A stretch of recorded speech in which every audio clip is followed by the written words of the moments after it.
Okay, Ty. Tell you what, Dan. We're back, actually.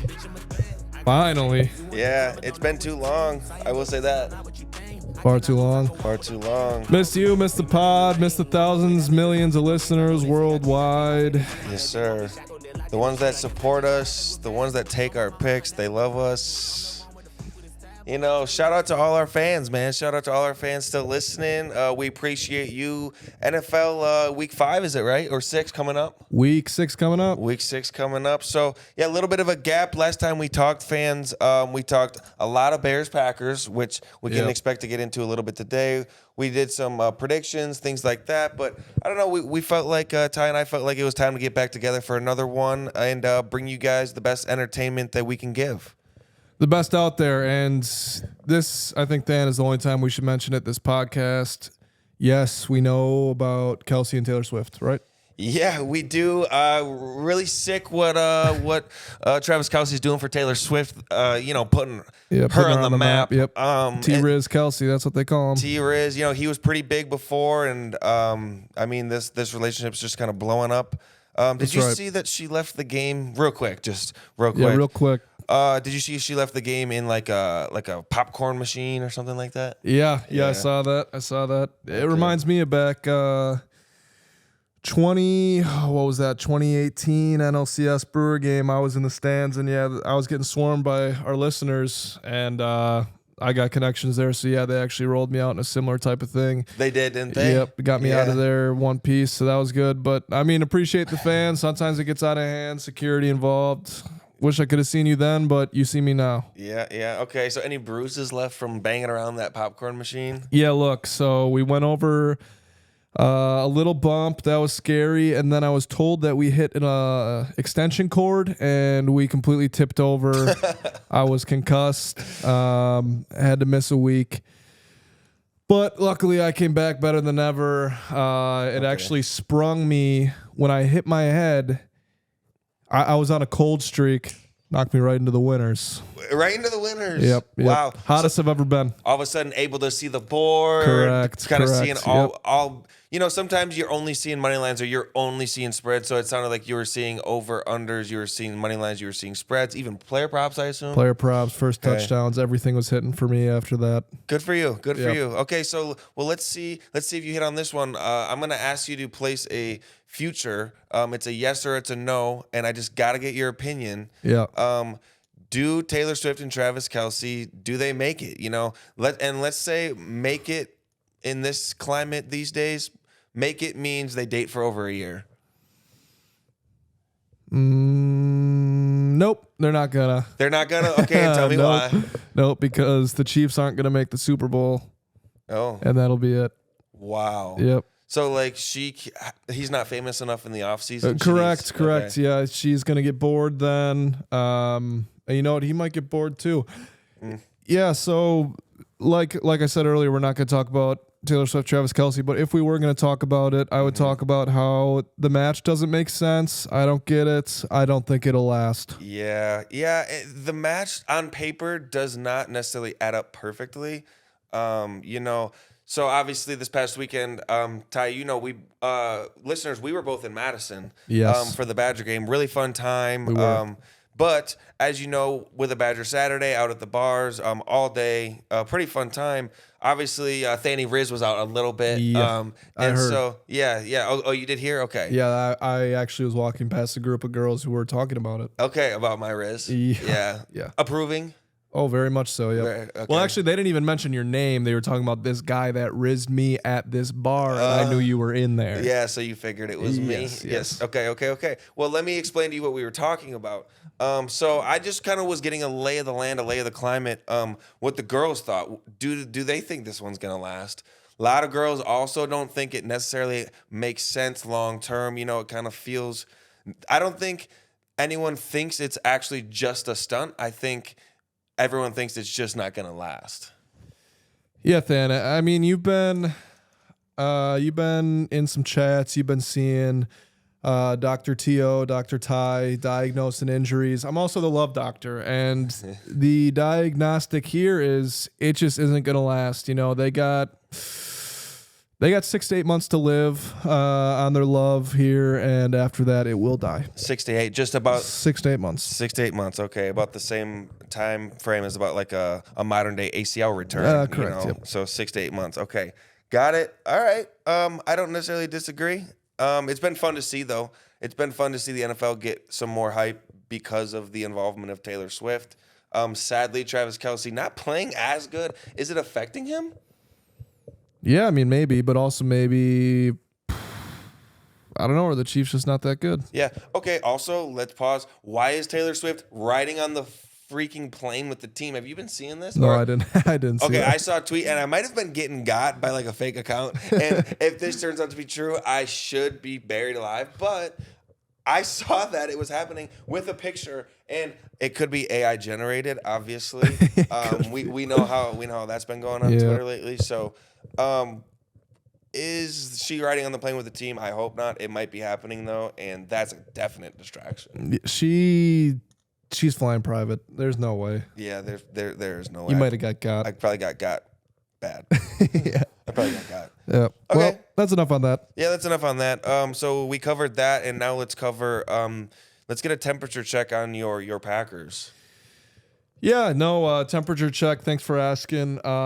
Doing well over here in Green Bay. Doing well. So yeah, we're recording this post Monday Night Football. Took the L 17-13 Raiders against the Raiders in Las Vegas. So it's been a pretty entertaining post game. Last night or following on Monday night, and then Tuesday, the tide turning on Jordan Love is very entertaining to me. You know, you'll have that, sports fans, I get it, emotional fans, but we have this one friend, not going to name his name. He's now going by 0-5. He all offseason wouldn't support Jordan Love. You know, and this guy's a big Packers fan. He goes to the most Packers game out of anyone I know. Agreed. He would not support Jordan Love all offseason. And then, what do you know? J Love comes in, plays a good game against the Bears. Great comeback against the Saints. He's reposting J Love stuff on his Insta story. He's loving Love. Yeah. I mean, this guy. And then, all of a sudden, we're getting a little shaky here. I don't know if he's our guy. I don't know. And it's like, yep. I think there's a lot of Packers fans just like him. And look, he's going to be all right. I love watching him play, and I'm biased because one, I'm a Packers fan. Two, I'm a day one Jordan Love guy. I'll never say a negative word about Jordan Love. I love watching him play football. I think a lot of what's going on is not his fault. I mean, you're the quarterback, so everything's gonna be on your shoulders. But I'm sitting fine. I think the guy plays good ball. I think the way he's poised in the pocket, I think the arm angles he throws at, I love the balls he throws. I love that he gives his receivers chances. Unfortunately, it just might be our receivers aren't that good.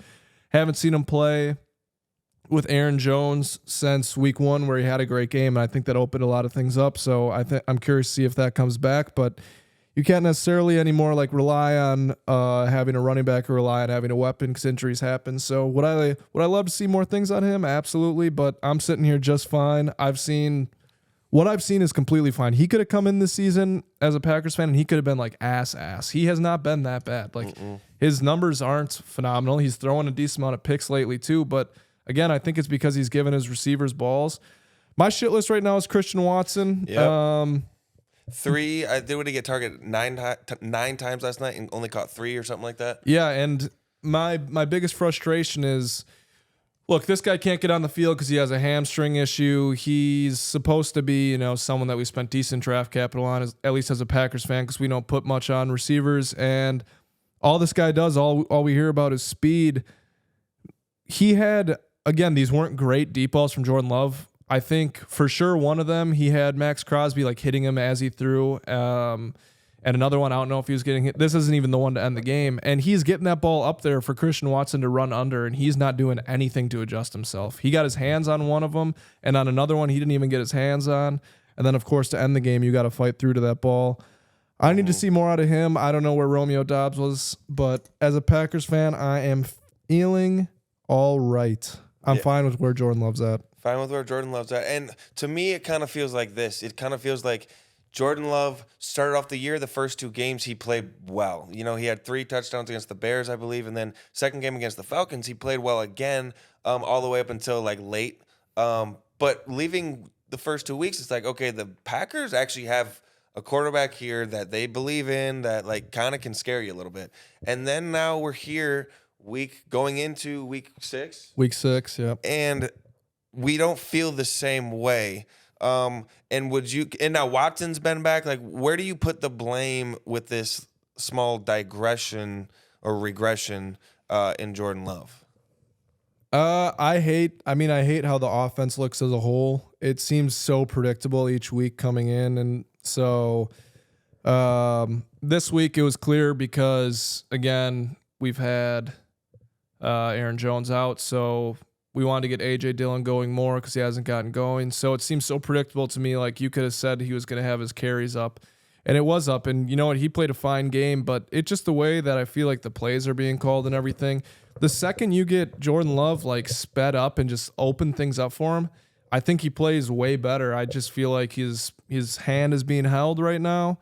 I feel like he's not being trusted. I feel like kind of what's coming true. You remember, our first pod of the year, we had our good friend Matt Anderson on. Matt was saying how he's curious to see how this looks because this is LaFleur's offense and like he built it. Yeah. And I think it's almost, to me, coming off to a fault right now where he is like really trying to have total control of everything. Yeah. And it's just like, it seems too much to me. I think we got to let some people play. I think we got to open things up a little bit. So, yeah, I don't know, I guess, who to put the blame on. I just hate how the offense looks altogether, really. So I'd just like to see a little more freedom from the quarterback, let him kind of make more decisions. But it's hard to say because everything's kind of it's not looking fluid. Yeah. And, all teams have that. So it's not like it's not the end of the world. You saw how bad the Bears looked. My Bears looked the first few weeks. Yep. Things can change. Things can change. So, where you at, huh? I know that you were there the day that the Packers beat the Bears this week 1, and we haven't been on the pod since then. Nope. I will say that one hurt. Coming in, the line was moving towards the Packers, and that was the first time all offseason that I thought maybe we don't win this game. I was so confident. With that being said, that was the start to the 3 most miserable football weeks I've ever had. In there, the Badgers also lost to Washington State. That was a bad loss. Looking back at it now, Washington State's actually a little bit, I think they're ranked now. But anyway, my fantasy teams also started off very poor because I was starting Justin Fields and then Alex Madison in every league. That's how every team that I have started the year. Not good. So regardless of who I had elsewhere, I was starting down pretty much in every game because of Fields and Madison. But now that Fields is balling out, things are starting to improve. So if you want my temperature on the Bears, yeah, I need it. Okay, yeah. So before we started this uptrend after the last 2 weeks with Fields, I kind of looked at the Bears this year as the defense is kind of hopeless. Like, I didn't feel like we had the talent to improve quite a bit, like, throughout the year. I was kind of just accepting that we'd have, like, a bottom 5 defense for the rest of the year. But I did still feel like... This was after 3 weeks, or this was in the offseason? This was after 3 weeks. Okay. I saw after 3 weeks was this defense is not good enough to improve. Like, we are going to be a bottom 5 defense all year, and that's going to make us lose a lot of games. But I did feel like the offense could improve, mainly because the schemes had been so bad that, like, you got to change something. So what did Luke Getsy do? He went in and he changed the offense, which I don't know how it wasn't this at the start, but it was clear where we were losing and where we were winning. So we're now taking more air shots down the field. Justin Fields is throwing the ball he's been throwing the ball at a pretty high volume, but The offensive line improving now. Tevin Jenkins is back at left guard. Mm-hmm. Things are kind of coming together in this like quarter way point of the season. So we're getting healthier. We're bringing back Jalen Johnson right now. We're bringing back Eddie Jackson right now. So we play the Vikings, who just lost Justin Jefferson. I think we get a win against the Vikings this week, and then we're sitting Wow. at 2-4. 2-4 is still not where you want to be. We look terrible to start the season, but if our offense plays like this and it continues to put up points, we're always going to be in games. So how do I feel about the Bears? I think, sadly, we're going to just end up being like a slightly below 500 team this year. But I think we're going to improve and like what we see. The big storyline to follow here is, do the Panthers give us the number one overall pick? Currently, they haven't won a game. Yeah. And we're in line to get the number one overall pick. So very interesting territory the Bears are in right now. It's kind of like that gray area. Are we in on Fields? Is Fields proving it to the Chicago Bears organization that he is the next 10-year guy? Or do we say, nope, we're going to take a generational talent out of USC and Caleb Williams, and we're just going to start there? Yeah, I think the Justin Fields stuff on Twitter, I mean, a lot of it is comparison to Jordan Love in just the last couple days, but your entire fan base was done on him. Yeah. Everyone. And then now we're seeing something, and it's like, oh, hold up. And then could be interesting with the first pick from Carolina. So that's pretty entertaining from a Packers fan standpoint, because the fact that you're just flipping a coin, like, we love him, we hate him, he's not.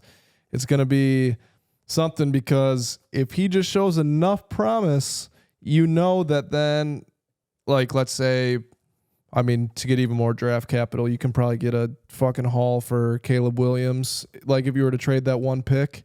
Yeah. And then Caleb Williams is going to end up being the generational talents. Dude, he will And then it's like, or you pass Justin Fields and you get Caleb Williams, and then it's like, now you're restarting with another rookie, and it's like, what ends up happening there? I'm not saying like cursed because of the Bears quarterback. I don't necessarily believe with all that stuff when everyone says, oh, the Bears quarterback will never turn out, but it's pretty funny because now it literally was after 3 weeks, like, this season's done, we're not going to win a game. And then after the Denver, it's like, we're cursed, but Justin Fields showed something, and then big game here. Big game Thursday night football, Yeah. So, I to kind of touch on the point of like up and down on Justin Fields, I was careful to say after those first 3 weeks that, like, what Justin Fields, he was not anticipating throws. He was not like, he had a bad pocket presence. Like, but I never said that like he was doomed. I just kind of was like, he's not doing this right now. Mm-hmm. But I do think a lot of Bear fans were out on him and were celebrating that we were about to like be on pace to get the first overall pick and get Caleb Williams. I think that was a little unfair. Was it in my head too? Yeah, it definitely was in my head. I'm not going to lie about it. Justin Fields did not play good enough to be the Bears' future quarterback those first 3 weeks. He just didn't. And so, then he goes and he blames the coaches. So be it. Took it way out of context. What they asked was, why do things feel like why does your brain feel so heavy right now? Why are things not like being processed as easily? And he said, basically, he's thinking about a lot of things in his head from the coaching standpoint. He's got a lot of like things to think about, basically. And while that wasn't the right way to put it, like, I think him and Getsy, that didn't like ruin their relationship or anything. And so I don't know. I think moving forward, it's still like Fields is kind of on the hot seat, but he's starting to uptrend, definitely. So you and I have a wager, Packers Bears, who ends with more wins. How are you feeling about it currently? I am feeling like the Packers have 2 wins. Yep. I would say you guys have the better roster. You guys probably have the better roster. But I think like our offensive firepower is greater. Your guys' defense is better. Like the offensive firepower for the Bears is better. It's hard because I still am biased towards my team. Like I like some of the athletes we have, especially on the offensive side of the ball. Like DJ Moore kind of figuring it out right now. So I don't know, Ty. I'm gonna call that one a toss up right now. But we also have the usual bet. But we have it down on Justin Fields over or under 3,855 passing yards on the year. Last 2 games, he's gone for. I think he had like 300 2 games ago, and he's like, I think he's 6th in the league in passing yards right now at like 1,100. So I don't think it's 3,800. I think it's like 2,800. It is 2,800. I messed it up. Yeah, he is under a third of the way. He's over a third of the way there. I thought I was there after week 3 when he threw for like 90 yards. Yeah, he threw for like. Come on. He at like the third quarter he had like 50. So yeah. It was a DJ Moore garbage tutty. Yeah. Yeah, I don't love where that one's at, but I mean, you never know. Yeah. You never know with the guy. Yep. So you like your Packers win total over the Bears right now? Yeah, I do. I think this offense will be fine. I think Jordan Love is a good player. I'm excited to watch him in a Packers jersey for a long time. Wow, I will not say a bad word about him. I'm not turning the page at all. And yeah, I was taking my temperature check. I feel great. Temperature check of 0-5. We got to keep checking in. We got to keep checking in. We got to keep checking in. And we will continue to check in, folks, at home. I know you're counting at home or in the car if you're listening in the car, on your way to work possibly, on your way to the barber shop possibly. Maybe, yeah. Or maybe on the way to the casino to put a bet down. Could be. Yeah, that was our temperature checks. And now it's time to get into the what? Let's see. What's it called again? Blindside. Every time. Just sounds great every time. The monster with Halloween. Okay, let me pull up the source that I need here for the blind side. Refresh the play. So Ty, here's what I'm gonna do is this is gonna be fantasy football related. Okay. I'm going to sort on ESPN under the scoring. Thanks for covering your eyes. Yeah. All players in fantasy football. Yep. We're going to go through each position, and you're going to tell me the top 5 players at each position, and it's not by average, it's by total points. Okay. So let's start at quarterback in our fantasy football league, which, folks, scoring system for quarterbacks in our league is 5 points for a passing touchdown, and then 25 yards per point. Everything else is pretty standard. Picks are 2, things like that. So number 1, Ty, who is the most scoring? Well, just run through your top 5 most scoring quarterbacks in fantasy football. I think quarterback will be my worst position. I'm guessing Tua 1. Okay, Tua is 5. When I said 1, of course I meant 1 of 5. Yes, of course you did. Tua is 5. Wow, did not see that coming. Josh Allen.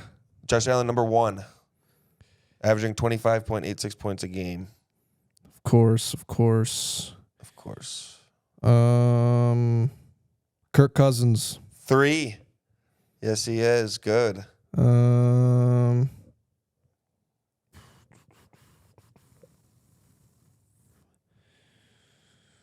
Is Jalen Hurts in there? Number 2. Good. Doing good, Ty. Last one. Come on. Think, Ty. Think. I don't think Mahomes, but is he? Is there anyone else I could put above him? It's not Mahomes.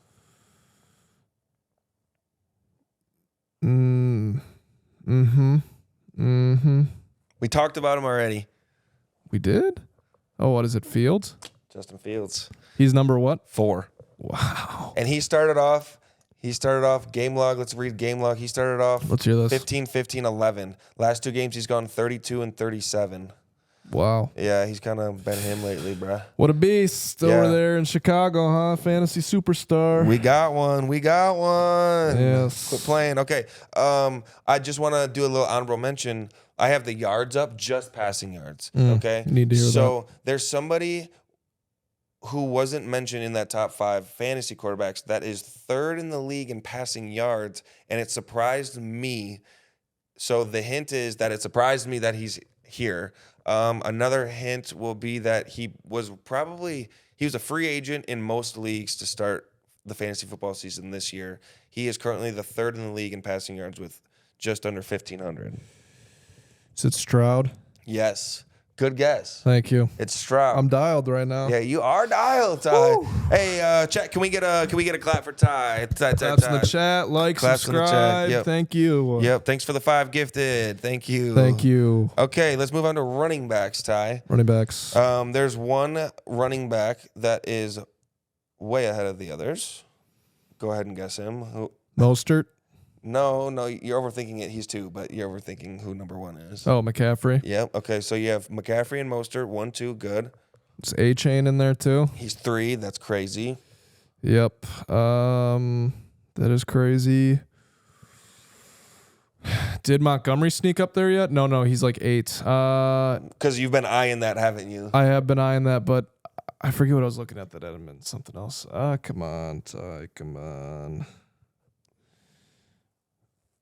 2 Dolphins at 2 and 3. That's crazy. It really is. Shout out Mike McDaniels. What do we got? Bijan up there? Nope. ETN? Yep, 4. Because of his big game last week, he sprouts up. Let's see what he had last week. He had 34 last week. ETN, and last one obviously is so obvious. I wouldn't say it's obvious. It's not obvious at all. Another guy who was a waiver wire pickup to start the year.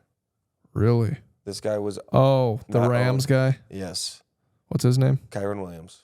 Yeah. Kyron Williams is the 5th. He's averaging just under 17. BJ be loving him. Yeah, BJ picked him up. Rams got some fantasy players, don't they? They really do. We're going to definitely be getting into that, yeah. Okay, so wide receivers. Let's go. Tyreek Hill. 1.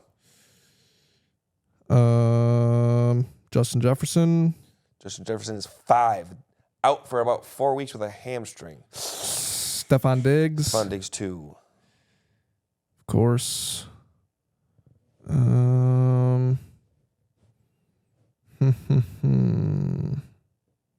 Puka Nacua. Puka Nacua is 4. On my fantasy team, got him for $17 on the FOB. So easy for you. So easy. What am I missing? Number 3? Yep.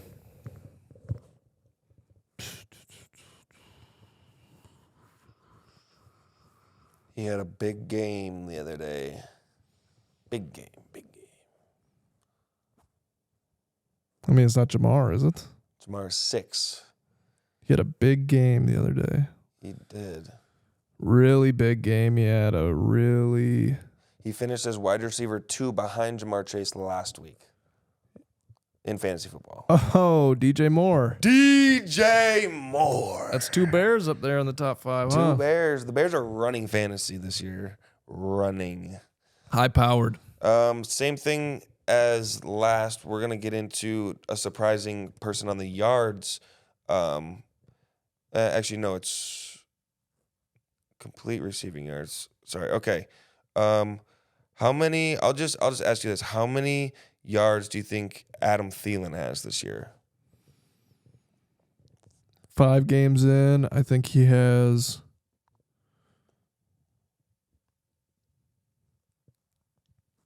I think he has 405 yards. Yeah, that's impressive. He's got 395, so real close.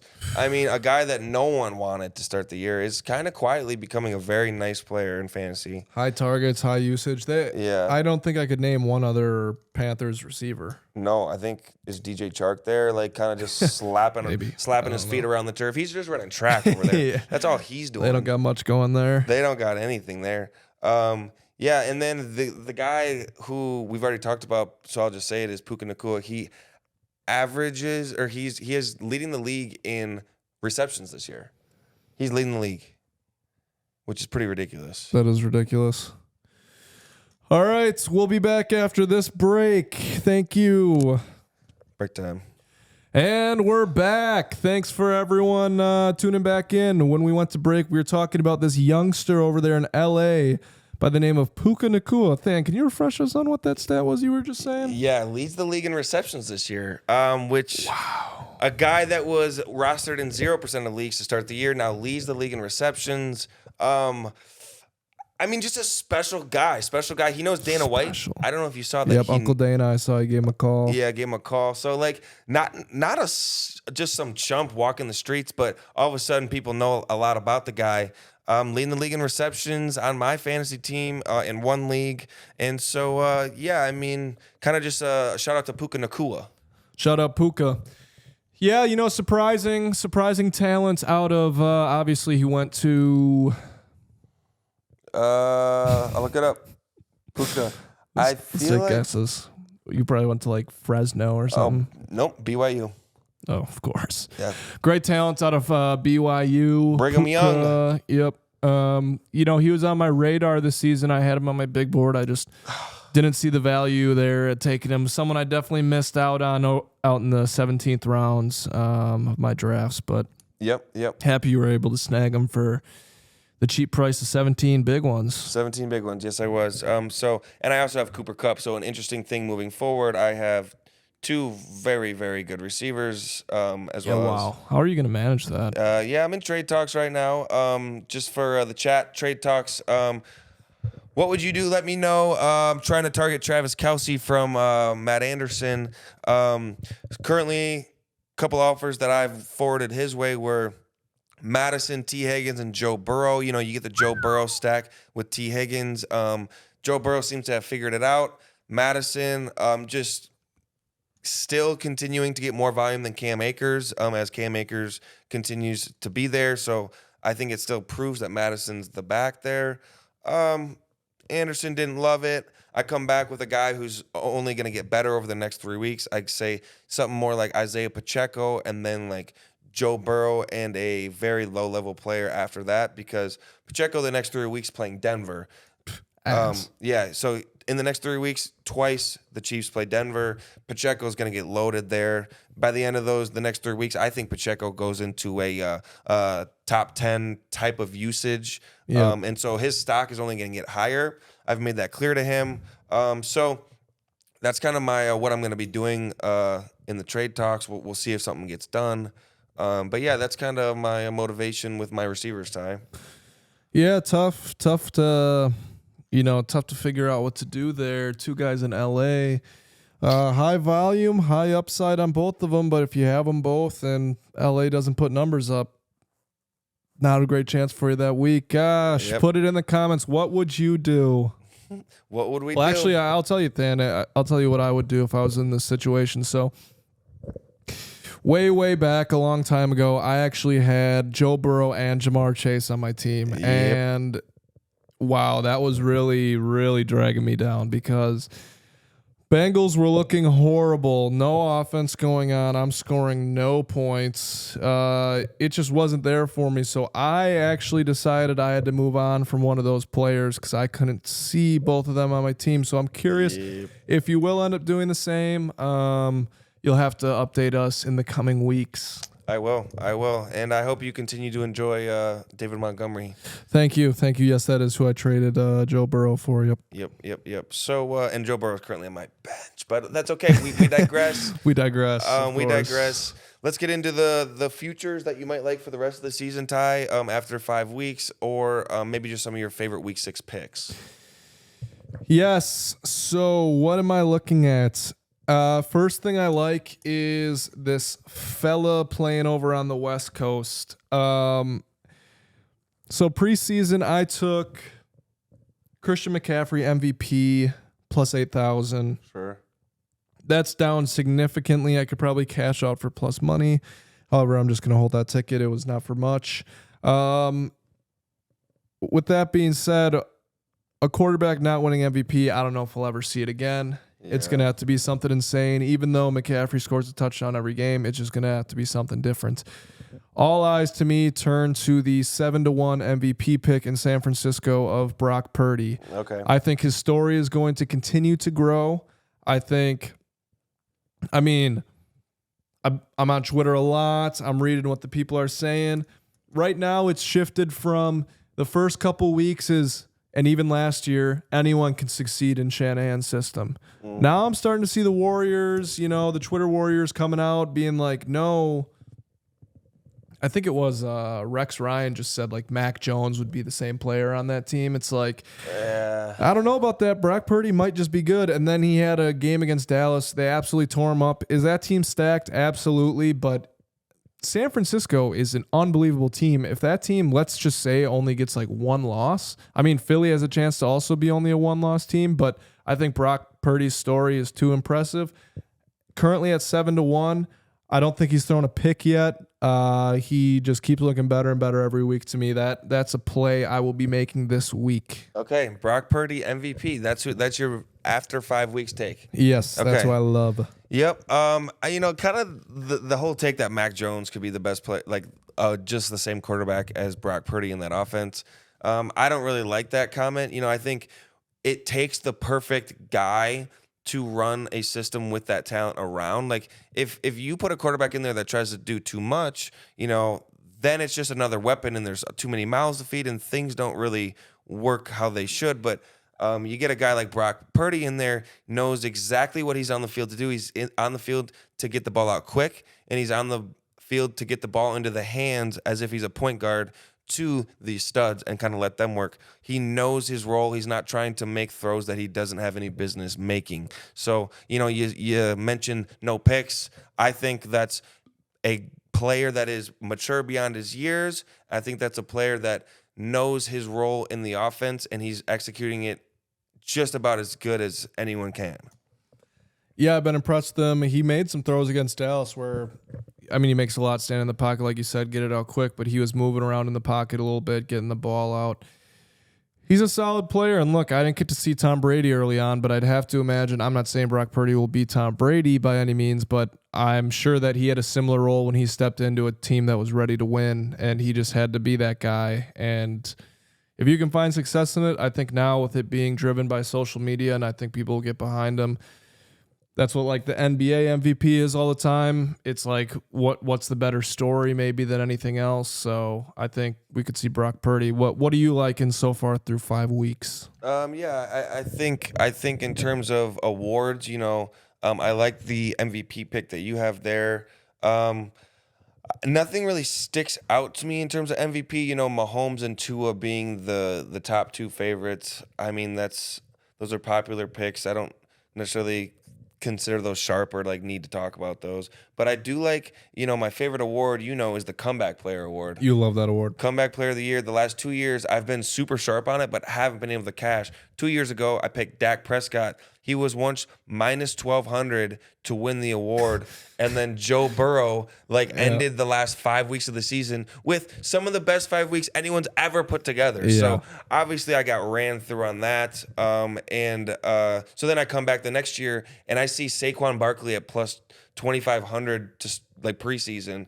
I slap a 20 burger on that, and at one point that was minus 220 to win. Yep. So I've in the last 2 years picked from the field a long odds player, and they have eventually become the favorite pretty heavily, and I've lost both times. So we got to get you to the finish line. We got to get me to the finish line this year. I call bullshit on the Damar Hamlin winning the award. Damar Hamlin, no way, buddy. We love you, buddy. But at the same time, little guy, you're still like low key, like nothing crazy on the football field in the NFL. Obviously, a very respectable football player, but a guy that's not necessarily even going to be a starter for the Bills long term. No. And so I look at the board and I see Damar Hamlin out there, and then I see other studs. And so preseason, Ty, I actually did put money on Tua. I think I texted you about it. Yep, you told me about that. And so I'm looking at a solid payday. If Tua wins this award, he's currently in second place at plus 275. Damar Hamlin in first at minus 175. So, after 5 weeks, I really like the movement that I've gotten out of Tua. I think I took it closer to like plus 2,000. Now we're looking at plus 275. So I'm excited to continue to ride Tua there. But other than that, I think offensive rookie of the year is a little interesting. CJ Stroud or Bijan. I think those two. Maybe Puka Nacua being thrown in there, but I don't, Puka, I feel like eventually has a little bit of a phasing out with Cooper Kupp coming back. So Who do you like for offensive rookie of the year between those three? Can I hear the odds? Yep. I got C.J. Stroud at plus 130, Bijan plus 350, Puka Nacua at 400, and then after that, you got the long shots of Anthony Richardson 2,000. I mean, everyone else is a long shot at this point. Yeah, I was just hoping Stroud would be plus still. He is. I like Stroud there. Like we talked about earlier, his passing yards are up. Big, even across, comparing all quarterbacks, not just talking rookies. I think he's looking good. Quarterbacks get rewarded. You get a lot of the blame as a quarterback, but you also get a lot of the rewards for being in that sort of position. So I think I like that play more than anything else. Okay. Yeah, I like it. Let's go to Super Bowl picks, though. Yep. Okay, so the team to beat is the 49ers. Yep. And they're plus 350. Then you got the Chiefs coming out of the AFC at plus 550. Eagles, Dolphins, Bills, Cowboys, Lions, Ravens, Jags, Bengals all the way down at 2,800. Chargers, 2,800 as well. Anyone in there that you think has a realistic shot to come out of the AFC or NFC and be and have a nice chance for the Super Bowl? Yeah, I think my one play there would be the Ravens plus 2,200, I believe.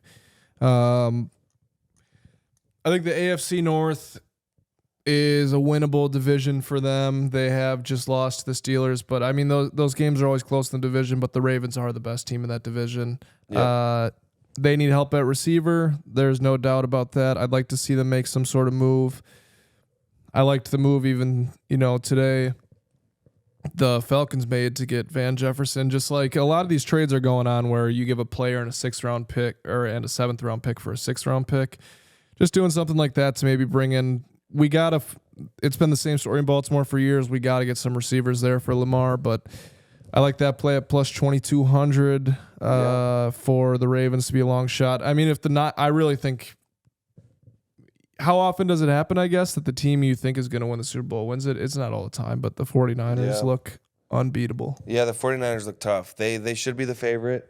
Definitely no one's debating that.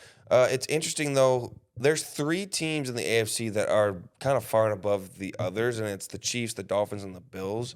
The Ravens come right after that, but the Dolphins and the Bills being in the same division is tough because inevitably the Chiefs, it kind of feels like, get a little bit more of a walk to the conference championship, and then the Dolphins and Bills end up meeting, and then they one of them have to knock each other off. Sure, tougher road. Who do you have coming out of the AFC other than let's say the Ravens don't? Yeah, we had some brief discussions pre-pod on picking the division to win the Super Bowl, and I like the play of the AFC East at plus 400 because you do get, I think, 2 of the 3 best teams, I guess, by odds to win the Super Bowl, and I think the AFC is more open. I don't necessarily believe in the Chiefs. So if they win it all, Kelsey can say that I'm one of the guys that didn't believe in them. So I guess out of those teams, the Bills have had some tough injuries, so I wish that they were healthier, but I think I'm still going Bills. I hope he stays healthy, especially for your comeback player of the year. Tua getting through a full season, I don't know. I think he's going to get concussed. I just believe that he's not going to make it through a full season. Yep. The Bills, though, have had their own injuries, and the Chiefs I don't necessarily believe in. So I'm picking the Bills there, but I think the fact that I don't really like any of those 3 teams is why I feel good about my Ravens play. Okay. I like it. Yeah, I'm kind of with you. I would pick the Bills at plus 425 in terms of value. It's super hard to bet against Patrick Mahomes, but the way that the Chiefs have looked and the way that Josh Allen and the Bills have looked, I feel like the Bills have looked better so far this year than the Chiefs. Always a hard bet to place against Patrick Mahomes, but he's got to lose at some point. Yeah, he does lose. It's possible. And Josh Allen is a guy that can definitely win a game against Patrick Mahomes. So I'm with you. I like the Bills. Dolphins, they're super high powered. Kind of just feels like a team that, eventually will lose. I don't know. Just Yeah. eventually. Yeah, their offense looks incredible. It'd be great to see them keep it up. I mean, why not? I don't think there's anyone out there who can say the Dolphins are a hateable team because it's not a team we've seen do much winning. So, I'm all for it, seeing them do all right. But yeah, there's just something, I guess, that I don't believe in seeing it to the finish line. Yep. All right, let's move into some picks for this week specifically. I'm just looking at the board right now, and I see, Colts Jags is kind of an interesting line. Colts now without Anthony Richardson. I know you're high on him. Yep. They play the Jags, who just beat the Bills on Sunday Morning Football. Yep. I feel like that line, kind of expect that to be about a 6.5 type of line with the Jags coming off a big win, and then the Colts just lost their starting quarterback. Kind of feels like the Jags are in an ascension, and the Colts are in a descending type of trajectory. So I don't know. Does this line surprise you? Who do you take here? I take Jacksonville at home. I'm there for that play. I think it's the sharp play. I think Gardner, I think the thought is maybe Gardner has played well while he is in there. This is a divisional game, so you might see, usually that tends to lean to a tighter game. However, I just think Jacksonville is the better team. I think we see more human element to Gardner Minshew. I think the Jags forced a couple turnovers in that game, and that ends up kind of being the difference, whereas I don't think the Colts are able to do the same. So I think Jaguars, I think they're going to win by 8. 8. Okay, 8. I like it. Now, what I didn't think of, and probably what doesn't have a big part in like this spread specifically, but Jonathan Taylor's back. Yes. And you like that for fantasy. Of course. Tell me, is this offense not bad at the end of the day with him back? And then you got other guys, running around. Gardner Minshew's not a bad quarterback when he's hot. Yep. Is this a possible upset game, It could be. I wouldn't necessarily disagree with anyone playing the other side. Again, divisional game. Those are pretty tight. If this game's in Indy, I'm probably taking Indy, whatever the spread is in. I just think, where it's being played is a factor. But Zach Moss has looked amazing. Seeing Really Jonathan good. Taylor work back into this offense will for sure be interesting because they just signed him to a bunch of money. You got to give him the ball, but you also have someone who's been very good for your team. So yeah, I think they're a good offense. I think other people are probably agreeing with you there. My gambling brain that's telling me we're going Jags. Okay. Yeah, no, I don't hate it. Very interesting line. Now, here's a game that I think could go either way, and it is Vikings against the Bears. Mm-hmm. Divisional game. Two teams that really they did not start how they expected to this year. Justin Jefferson goes down.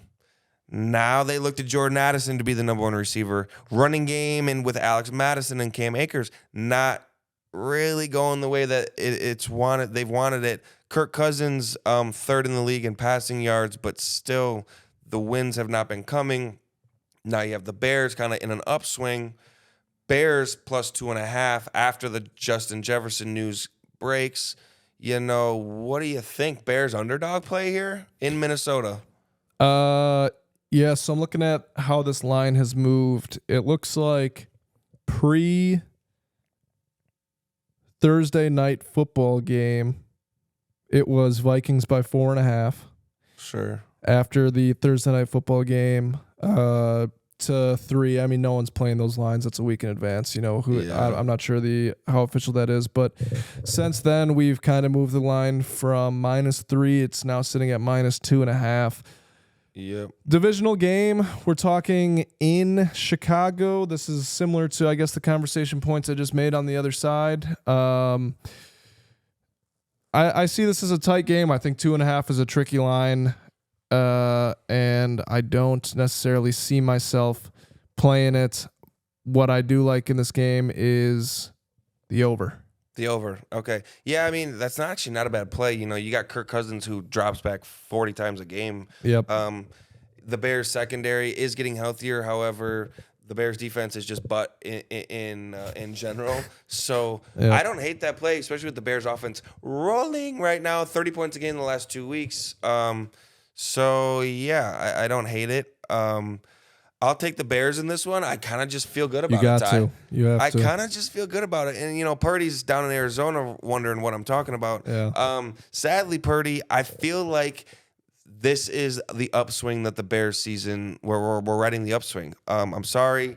I don't really see the running game doing much, and Kirk Cousins in the passing game is going to need to adapt. He's going to need to learn how to play with Jordan Addison in his new role. This is the first game that they've been doing that. The first game without Justin Jefferson. So I think the Bears are just more equipped to win the game. I think Bears underdog play money line is a good play. Money line, I like it. Yep, money line. Believing. I don't like taking spreads as the underdog as a Bear fan, because then it's kind of like admitting that we're going to lose. Yep, sure. You know, so Fair. one storyline: Khalil Herbert out this week for the Bears. Roshan Johnson likely in, and so kind of a storyline there. Fantasy wise, if you have Roshan Johnson, probably a pretty solid start in the flex this week. You like him there? Yep. Let's see. I'm just kind of taking a peek at all the other lines. What I'm liking, what I'm not liking. Sure. Any other games, I guess, that pop to you we want to touch on here?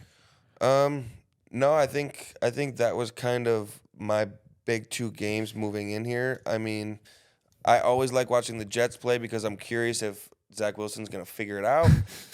Sure. He doesn't really seem like he's going to. Here's one for you, Ty. Monday Night Football, Dallas Cowboys play the Chargers.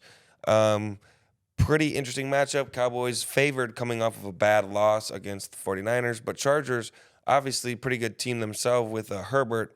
Yep. Gonna be a gunslinging show. Over under set at 50.5. What are you thinking? I'm going under 50.5. Cowboys -2. Staley over in LA. That guy just likes to go for it. Yeah.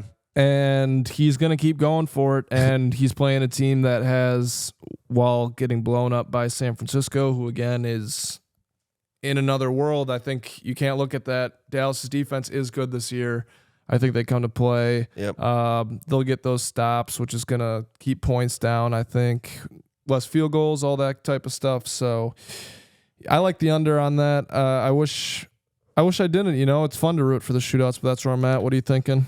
Yeah, you know, Eckler's not really back, so that kind of sucks. You know, you see Mike Williams go down. Chargers kind of banged up. You know, I think Cowboys pretty motivated coming off of a loss. Want to prove their worth, that they're not someone to be messed with in the NFC. So I think storyline-wise, I like the way that the Cowboys look. I think I'm going to lean Cowboys. I think I'm going to lean Dak Prescott. We're on the same page then. Yeah, not loving it, but they're healthier. You know, CD's ready to break out. Tony Pollard looking like he's going to start to play a little bit better. So I don't know. I just feel like, you know, I know we're not supposed to bet with our feelings, but I kind of feel like this is a Cowboys game on Monday night. Yep. I agree with you there. One last thing, Than, before we get going. I'm curious. I want this to be kind of an interactive thing with our chat as well. We'll be in the chat. We'll be looking for it. So, you know, at what point in fantasy do you just acknowledge, you know, you don't got it? You don't got it. So I'll give an example. I'm in a league this year and I'm 0-5. I look at what I'm seeing out of my team and there's just no hope. And while sometimes you want to have hope and you want to believe you can turn it around, sometimes you just have to see, look, this team ain't it. It's not good. It's not going to work. And I have that in one of my teams. Another one of my teams I'm pretty high on, regardless of the record. So it's situation by situation. At what point could you picture yourself, you know, just throwing in the towel on a league. Like, Yeah. we're 5 weeks in. Are there people out there that you think should be throwing in the towel, or is there still hope for people like me who are 0-5 in one league, and like maybe some other people who are 0-5? Yeah, well, let's just say this: if you're 0-5, it's not looking good. Okay. No. You know, you got to start looking at possible trade options. Trade your number one player. If you have anyone elite left, you got to trade them away. You know, I know from experience from someone in another league that I'm in, that, you know, if you have Justin Jefferson right now, that's probably a good guy to let go of. If you're 0-5, you simply need to get a better lineup now. You do. You don't now. have time Correct. to wait for Justin Jefferson to Don't come have back time. from IR. So, yep, if you have Justin Jefferson, look to trade out of Justin Jefferson into maybe a couple of more quality starters that you can rely on, so you're not putting up 60 points a week. You're more putting up, you know, those 120 numbers. Hopefully you can sneak out a couple wins and get out of the toilet bowl. Yeah. Yeah, you got to be active on the waiver wire. You know, if you see starting running backs going down, you got to be quick to get their backups. Yep. Maybe identify if your roster's weak and people on your bench aren't great. Maybe you go looking for who else do I think is injury prone out there. Yep. You know, I should have been looking ahead at a guy like James Conner. You figure he's probably going to go down, and he did. I should have been out there picking up his backup. Should have had him for a while, but. Yep. I think that's some of the things you have to do if you have an 0-5 squad, is you just got to luck into something. So I agree. Trade Justin Jefferson. If you were to have a player like him, trade away. A-Chain maybe if you get something back for him. Yep. Anything like that. You need to win now. That needs to be priority one. Priority two is you need to try and find something you can get lucky down the road. 0-5 is not great, but it's better than 0-6, so let's make sure we're not there. Better than 0-6. And, you know, another thing, Ty, as we wrap up, is you definitely got to play a little bit better defense. Have to. Fantasy is about defense. People don't realize it. Got to kind of look at the matchups, know where you're weak, start the players accordingly. We have a guy in our league, for example, you know, we'll use his initials just so that the listeners, we don't out him too much, but CD, not playing very good defense in our fantasy football league, and that's on him. On him. So that one's on him, and he's got to figure out a better way to play defense. Currently, he sits at 0-5. Maybe we'll see him in the toilet bowl if he doesn't figure it out. Justin Jefferson probably on the trade block for Colin. CD. I did not even think of him when we were talking about this 0-5 and Justin Jefferson and stuff. Oh, okay. But that is, yeah. I guess he's someone. If he was listening right now, I would use the tips that we said going forward. So. We'll check back in. We'll try and be here more often for you guys. We know you love us. We love you. You love us maybe more than we love you. I don't know. A lot of people love us. Yeah. We love love. They love us. You love love. I don't like love. Well, you said clip that. Producer Matt, he loves love. We heard it. So nope. All right. Thanks, everyone. All right now.